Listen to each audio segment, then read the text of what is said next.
Bank of Bhagyalakshmi cinema చూశాను. Dixit Shetty hero. ఒరిజినల్గా ఇది కన్నడ మూవీ, తెలుగు డబ్బింగ్ ఉంది. ప్రైమ్లో స్ట్రీమింగ్ అవుతుంది. ఈ సినిమా ఎలా ఉందంటే క్రైమ్ కామెడీగా స్టార్ట్ అయ్యి హెవీ సోషల్ మెసేజ్తో ఎండ్ అవుతుంది సినిమా.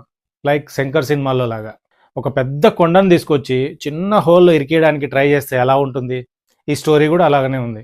ఇక స్టోరీ విషయానికి వస్తే హీరో ఇంకో నలుగురు దొంగలతో కలిసి కర్ణాటకలో రిమోట్ విలేజ్లో ఉన్న సహకార బ్యాంకుల్లో దొంగతనం చేయాలనుకుంటారు. యాజ్ పర్ ప్లాన్ వీళ్ళు బ్యాంకులోకి ఎంటర్ అయిన తర్వాత స్టోరీ ఎలాంటి టర్న్ అండ్ ట్విస్ట్ తీసుకుంది, అసలు వీళ్ళు దొంగతనం చేశారా లేదా, చేస్తే వీళ్ళు ఎస్కేప్ అయ్యారా లేదా అన్నదే స్టోరీ. ఐడియా అయితే ఇంట్రెస్టింగ్గానే ఉంది.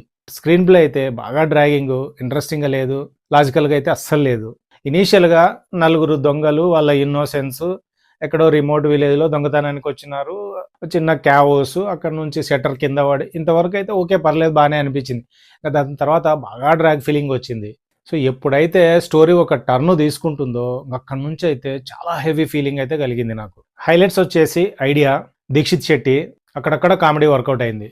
ఇంకా నెగిటివ్స్కి వస్తే ఈ సినిమాలో కామెడీ చాలా సిల్లీగా ఉంది. ఇంకా మోస్ట్ ఆఫ్ ది సీన్స్ చాలా ఇల్లాజికల్గా ఉన్నాయి.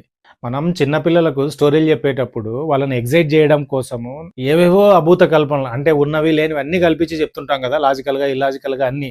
సో ఈ సినిమా స్టోరీ కూడా అలాగనే అనిపించింది నాకు. నెక్స్ట్, ఏ క్యారెక్టర్కు ప్రాపర్ ఎస్టాబ్లిష్మెంట్ ఉండదు, అన్నీ వస్తుంటాయి, మాట్లాడుతుంటాయి, పోతుంటాయి, కానీ ఏ క్యారెక్టర్ ఇంపాక్ట్ క్రియేట్ చేయదు. సో ఎవరు ఏంటి అనేది ఏదో ఊరికి వర్బల్గా చెప్పుకుంటూ పోతుంటారు, కానీ అది ఎంత పెద్ద కనెక్ట్ కాలేదు. ఇంకా సాంగ్స్, సో ఇందులో 2-3 సాంగ్స్ కూడా ఉన్నాయి. ఈ కైండ్ ఆఫ్ మూవీస్లలో సాంగ్స్ ఎందుకో నాకు తెలియదు. కొన్ని ఆ ఉన్న సాంగ్స్ అయినా ప్రాపర్ ప్లేస్మెంట్లో వస్తాయంటే అది కూడా కాదు. ప్లేను ఇంకా స్లో చేయడానికే ఈ సాంగ్స్ వస్తాయి.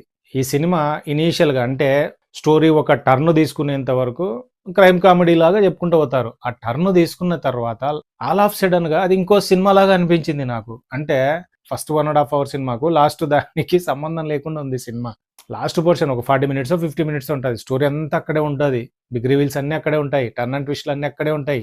నంబర్ ఆఫ్ క్యారెక్టర్స్, ఎస్కేపింగ్లు, రెజల్యూషన్ అన్నీ అయ్యేసరికి క్లమ్జీగా అనిపించింది.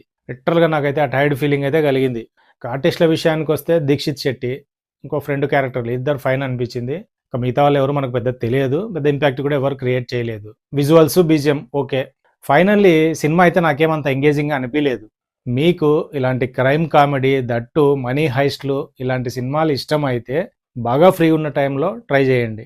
ఈ సినిమా చూసిన తర్వాత మీకేమనిపించిందో కింద కామెంట్ రూపంలో చెప్పండి. నా రివ్యూ కనుక నచ్చినట్లయితే లైక్ చేయండి, షేర్ చేయండి, సబ్స్క్రైబ్ చేసుకోండి. నెక్స్ట్ ఇంకొక ఇంట్రెస్టింగ్ వీడియోతో మళ్ళీ కలుద్దాం. అంతవరకు Tata, by by, good bye.